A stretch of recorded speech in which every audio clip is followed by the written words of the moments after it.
You ask, so I shall deliver. Here is everything you need to know about red hair care, or I guess colored hair care in general. I'm gonna cover literally everything. So washing, conditioning, color maintenance, repairing products, handling stains, summer hair care tips, and just random daily tips in general that will help you maintain your colors. And throughout this video, I'm also gonna answer all your questions from Instagram. So this can be your one-stop shop with anything red hair related. If you're new here, hi, my name is Patty. I post videos about curly, wavy hair care, obviously, hairstyles, and just a sprinkle of travel and a lifestyle. So if you're into that, make sure you subscribe and follow me on my socials because I'm more active there. Anyways, let's get right into the video. A quick reference, I've had red hair for almost a year now. That's actually crazy. It feels like it was just like a few months ago. I got my hair colored mid-September of last year at the salon because I don't trust myself doing that. I do not want to ruin my waves or my curls. And I asked for a dark red color with some dimension, so it's not just like one color all throughout. My stylist just used a high lift color on my first appointment, and then after a few sessions we decided to bleach some highlights so we can achieve like some pop of lighter reds, you know? But yes, I've been dealing with this maintenance for a while, and so far I haven't even gotten tired of it. I mean, it is high maintenance, don't get me wrong, but it's manageable. I love it so much, I wouldn't trade it for the world, and it is so worth it. Where do I even start? Oh my god, there's a lot to talk about washing. But first of all, you probably already know red hair bleeds when you wash it. Like, it just bleeds when it's wet. My shower literally looks like a bloodbath after wash days, which is so sad because it's like, it looks like the color just goes down the drain, like the color that I paid for with my money in the salon, you know? But of course, there are ways to lessen it a little bit. Number one, and this is gonna suck for my hot shower girlies, which is me, I'm a hot shower girly. Hot water makes it bleed more. So you're gonna have to wash your hair with cold or at least warm water. What I usually do is rinse my body with hot water without getting my hair wet yet so I can get warm, and then turn it down to warm or kind of cold-ish water and then start washing my hair. And if you can, I would also recommend washing your hair less so you know you can retain your hair color longer, but only if you can, okay? Still prioritize your scalp health. If it's telling you you don't need to wash it, then you need to go wash it already. Honestly, I need to listen to my own advice too, but I usually wash once or twice a week. Number two, make sure you use color safe shampoos. Okay, this is very important. You want to look for one that obviously cleans your hair very well, but without it stripping the color off too much, you know what I mean? Typically, sulfate-free ones are great, but if you need any help with that, here are my recommendations. These are my tried and true shampoos. I finished like multiple bottles of some of these, and these links also take you to major retailer websites like Sephora, Ulta, and Target, and then some of them take you to the actual brand's website. Oh, and I also label them if I use it as a regular shampoo or a clarifying shampoo. Now let's go to conditioning. This is also very important. Colored hair, especially bleach hair, needs a lot of moisture, and it also tangles so much. So you're gonna need one that really gives that moisture back to your hair, but at the same time provides some great slip for easier detangling. And speaking of detangling, using a wide tooth comb or a brush with flexible bristles is ideal because our hair could be fragile from the color or bleach damage, so we have to be careful not to tug on our hair too much when detangling so we don't get too much breakage. I also highly recommend using deep conditioners or hair masks. They're basically a more moisturizing or a more nourishing conditioner. I usually just alternate between a regular conditioner and a deep conditioner. And again, I'm going to link the ones I left down on the description below. Another type of conditioner I use is a color depositing hair mask. I feel like this is a true game changer when you have red hair. Remember I told you guys red hair bleeds so much, right? Which means it also fades a lot quicker. I use this one from Madison Reed, and let me tell you, this makes such a difference on my hair once it fades a little bit. This color mask refreshes the red and keeps it fresh and vibrant. But obviously this is not permanent color. It washes off after a few shampoos. I'd say after like 3 to 4 washes. So I use this every 3 to 4 weeks. And by the way, it's not gonna lighten your hair, it just deposits color. I apply it from root to tip and leave it on for 5 minutes. Basically just how you'd use a deep conditioner. And every time I use this, my hair looks like it's freshly colored at the salon, like literally. If there's only one thing you get from this video, it's this one. I mean, look at this difference. Sometimes I like to use a conditioner wash or co-wash after if I stain my scalp or my forehead, so I can remove it without having to use, like another shampoo. Regarding this question, I don't really think my roots get oilier than usual. I would say when you rinse it, just make sure you're really getting everything out, or maybe put less amounts on your root area. You can also try doing the co-wash thing I just mentioned, so it can help rinse the product on your root area. And when it comes to root touch-ups, I visit the same stylist that did my hair every 3 to 4 months, but girl, honestly, it's definitely getting a little bit too expensive for me. So right now I'm actually looking for any at-home root touch-up product I can use so I can just do it myself.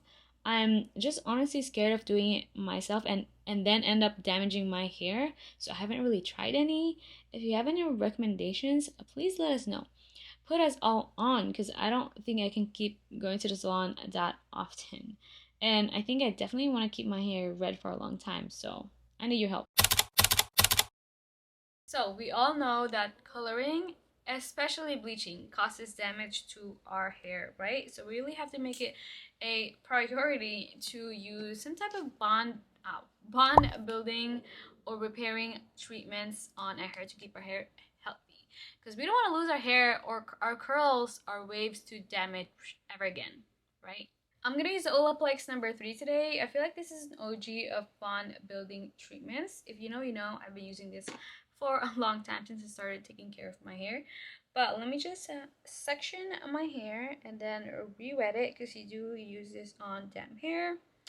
And then you leave it on for like 10 minutes to an hour, and then you shampoo it, so it's like a pre-wash treatment. This is just water I'm spraying. My actual water spray that I use for my hair broke, the continuous one, so I need to get a new one.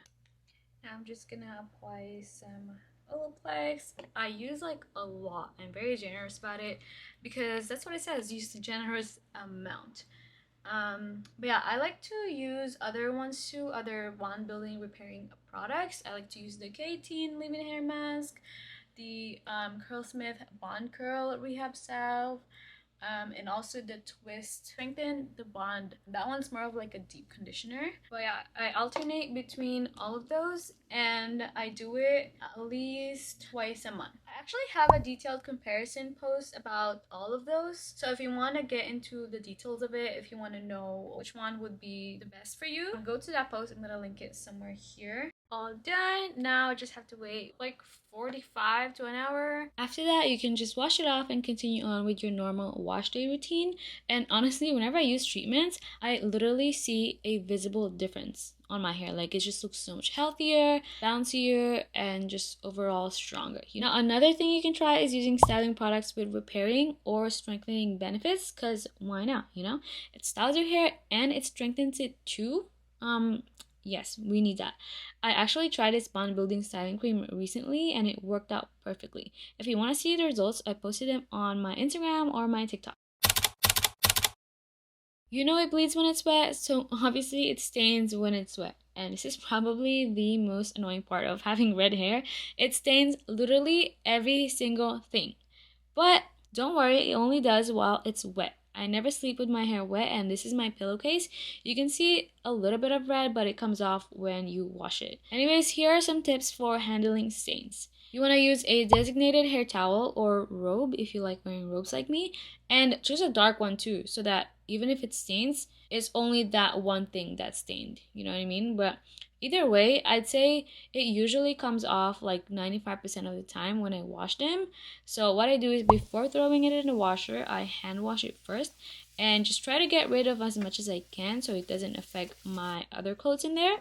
Also, if you really don't want to permanently stain it, never put it in the dryer when there are still stains, because once you do, it's going to be really hard to get it out. Trust me, I learned from experience.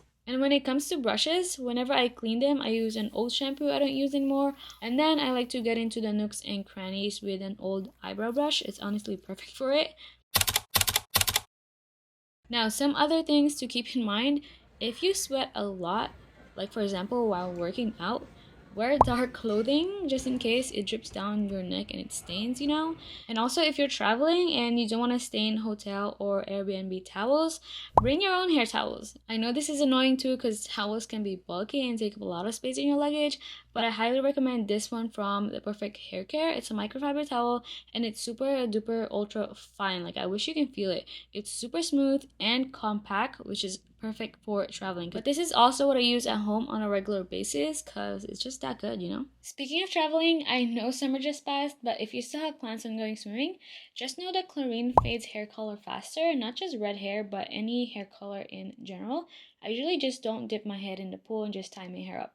But I did go on a trip to Mexico and went in the cenotes because how can I not? And I'm actually not sure if this water also fades hair color faster, but I'm gonna guess yes. Also, this is very important. Make sure you use heat protectant if you're going to be spending a lot of time under the sun, and especially if you're going to be heat styling. You don't want to damage your hair more.